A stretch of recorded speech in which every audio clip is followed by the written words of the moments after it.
interrupt so deep thought, haven't I? I can see it growing smaller in your eyes. Of course not. How are you, Nuna? Very well. Got bitten by a garden gnome many moments ago. Gnome saliva is very beneficial. Xenophil isn't of good. We live just over the hill. Pleasure to meet you, sir. I trust you now, Mr. Potter, that we and the Quibbler and like those Tories at the Daily Prophet fully supported Dumbledore in his lifetime and in his death. Support you just as fine. Thank you. Come, Madam. Harry doesn't want to talk to us right now. He's just too polite to say so.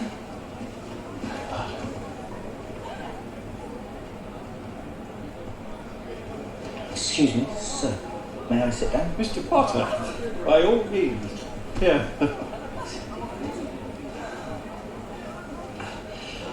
I found what you wrote in the Daily Prophet really moving. You obviously knew Dumbledore well. Well, I certainly knew him the longest. That is, if you don't count his brother Aberforth, and somehow people never do seem to count Aberforth. I didn't even know he had a brother. Ah, well, Dumbledore was always very private, even as a boy. Don't despair, Elphys. I'm told he's been thoroughly unriddled by Rita Skeeter in 800 pages, no less. Word has it that someone talked to her. Someone who knew the Dumbledore family well. Both you and I know who that is, Elphys. A monstrous betrayal. Who are we talking about? Bathilda Bagshot. Who? My God, boy, she's only the most celebrated magical historian of the last century. She was as close to the Dumbledores as anyone. I'm sure Rita Skeeter thought it well worth a trip to Godric's Hollow to take a peek into that earth-rattled cave. Godric's what? Bathilda Bagshot lives at Godric's Hollow. Well, that's where she first met Dumbledore. You don't mean to say he lived there too? The family moved there after his father killed those 3 muggles. It was quite the scandal. Honestly, my boy, are you sure you knew him at all?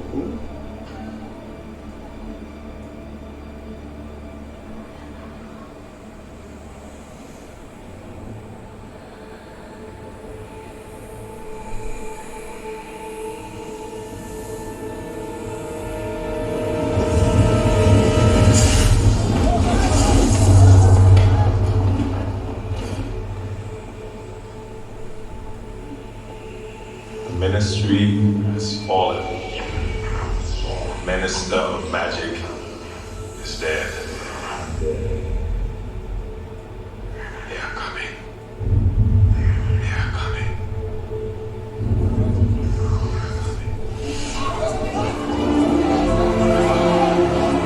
Nice meeting you, Mr. Potter.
What's going on, ladies and gents in Cyberland? Coming back to another film review.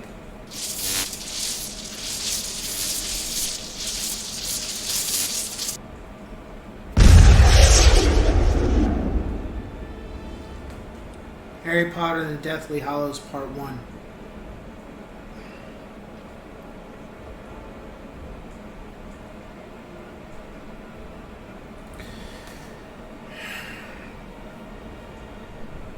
So when it was finally announced that J.K. said she was done with the 7th book, and she had the title. You know, the biggest thing that I think most of us felt with the 7th book was who was going to make it out. That was it. We knew Voldemort was going to get killed. You know, obviously that's going to happen. But a lot of the fans, including myself, we were like, okay, we know Voldemort's going to get killed. We know the Death Eaters are going to probably get wiped out or go to Azkaban. But how many of the Order of the Phoenix is going to make it out? How many students are going to make it out? How many characters that we grew to love are going to make it out of this? How many are really going to, you know, survive? And that's really all that was up in the air. We knew it wasn't going to be where the, you know, Voldemort wins and all that stuff. We knew that wasn't going to happen. But we knew there, you know, ever since the 4th book, it was just kind of like it's been leading to this, and we knew J.K. was leading to this, and the biggest thing was just how many people are going to survive, are going to make it out. And the one thing that was definitely being thrown around was that Harry wasn't going to make it.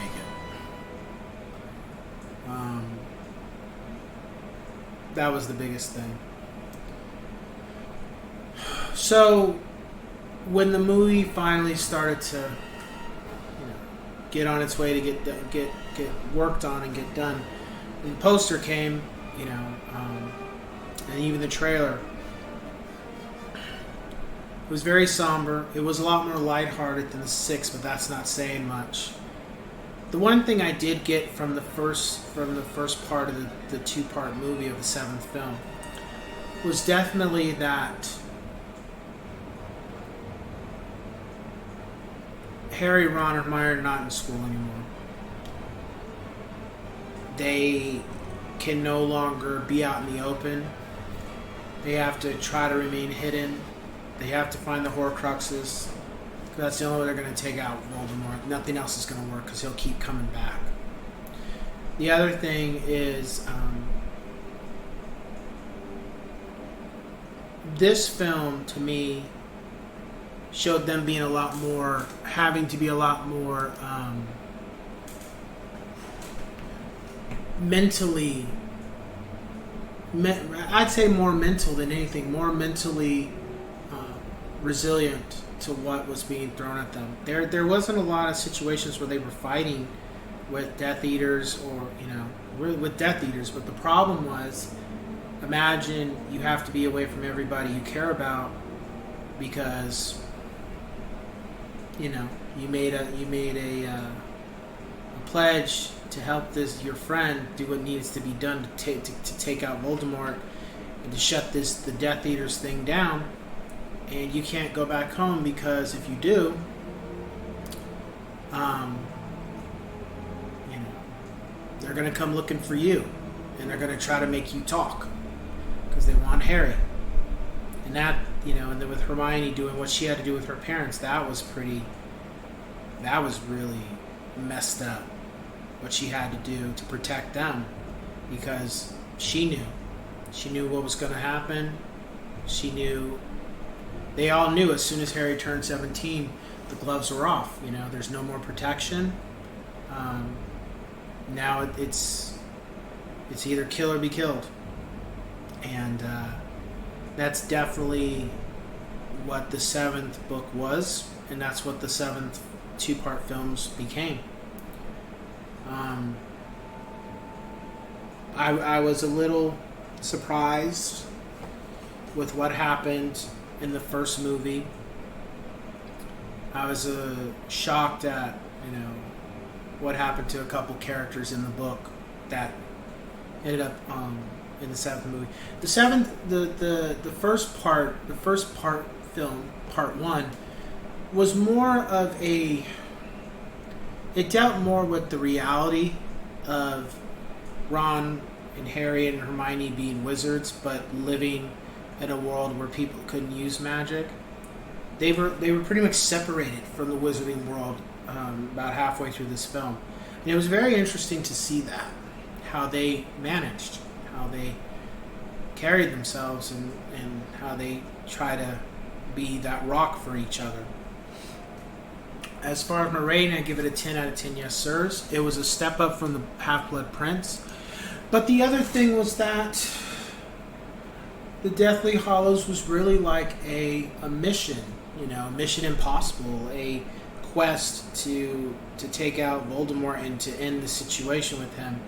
And that was it. There wasn't any good times in the film. The one scene that tried to show some type of normalcy was when Harry and Hermione did a slow dance. That was probably the only time where you could feel that they felt normal, because everything else was just, and maybe the wedding of I think it was Fleur and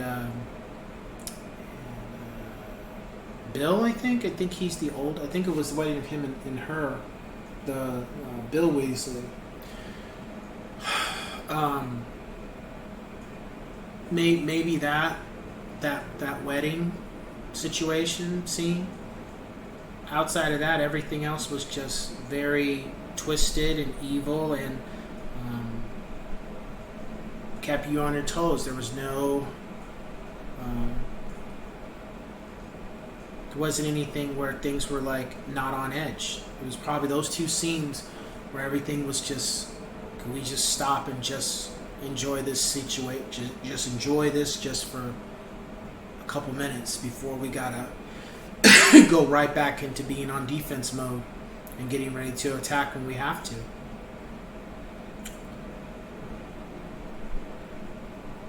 Wasn't anything I didn't like. I just felt part one was more of a real. I think that's probably why I liked it so much, was that part one was a less magic and more realism, and part two is more magic and less realism. It was just interesting to take these guys out of their normal environment, stick them in a situation where they're going to have to do a lot more than just rely on magic. They're going to have to start really using their mind and really mentally keeping it together for what's out there waiting for them, and what's coming for them, and what's searching for them as well. And that's what I got from it. Again, if you watch the other 6 movies, you watch this. And as far as it being pretty accurate to the book, it was. There's stuff cut out, of course, but nonetheless, it was great. With that being said, I'll catch you guys in the next one. Take care.